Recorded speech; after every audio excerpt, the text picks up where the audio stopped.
RTC బస్సుల్లో టికెట్కు సరిపడా చిల్లర లేకపోతే ఏం చేస్తారు? మీ టికెట్ వెనక ఎంత ఇవ్వాలో రాసి దిగేటప్పుడు తీసుకోవాలంటూ కండక్టర్ చెబుతాడు. అయితే గమ్యం చేరుకున్నాక చాలా మంది హడావిడిగా బస్సు దిగి వెళ్ళిపోతారు, లేదంటే మర్చిపోతుంటారు. ఇకపై ఇలాంటి సమస్యకు చెక్ పెట్టింది తెలంగాణ ఆర్టీసీ.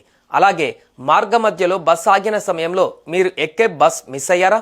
అయితే అలాంటి వారి కోసమే తెలంగాణ ఆర్టీసీ కీలక సూచనలు చేస్తోంది. ఆర్టీసీ అంటేనే సురక్షిత ప్రయాణం అని ప్రజలకు ఓ నమ్మకం ఉంది. ప్రైవేట్ ట్రావెల్స్ తో పోలిస్తే టికెట్ రేటు కూడా చాలా తక్కువగా ఉంటాయి. ఈ కారణంతోనే ప్రజలు ఆర్టీసీలో ప్రయాణించడానికి మొగ్గు చూపుతారు.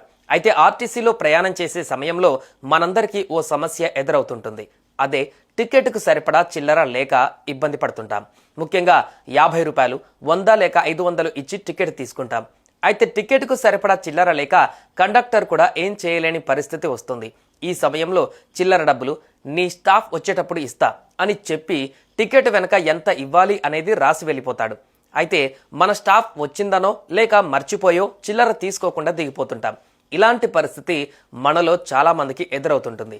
ఈ సమస్యకు ఫుల్ స్టాప్ పెట్టింది తెలంగాణ ఆర్టీసీ. ఎప్పుడైనా చిల్లర మర్చిపోయినా, వస్తువులు ఏవైనా ఆర్టీసీ బస్సులో వదిలేసినా మీకు ఇచ్చే టికెట్ పై ఉన్న హెల్ప్ లైన్ నెంబర్ 04069440000కు సమాచారం అందిస్తే తిరిగి మీకు రావాల్సిన డబ్బులు విచారణ చేసి ఫోన్ పే ద్వారా అందిస్తారు. అలాగే ప్రయాణం చేసేటప్పుడు ఆర్టీసీ బస్సులో విలువైన వస్తువులు, సెల్ ఫోన్లు, బ్యాగులు మర్చిపోయినా హెల్ప్ లైన్ నెంబర్ ద్వారా పొందవచ్చు. అదేవిధంగా దూర ప్రయాణం చేసేటప్పుడు మార్గ మధ్యలో భోజనం కోసం ఆగినప్పుడు బస్ మిస్ అయితే ఆ నంబర్కే ఫోన్ చేస్తే చాలు, అదే టికెట్ పై మరొక బస్సులో తమ గమ్యానికి చేరవేస్తారు. ఈ విషయం తెలియక చాలా మంది నష్టపోతుంటారు. ఇకపై అలాంటి సమస్యలు ఏమైనా ఎదురైతే హెల్ప్ లైన్ నెంబర్కు కాల్ చేస్తే సరిపోతుంది.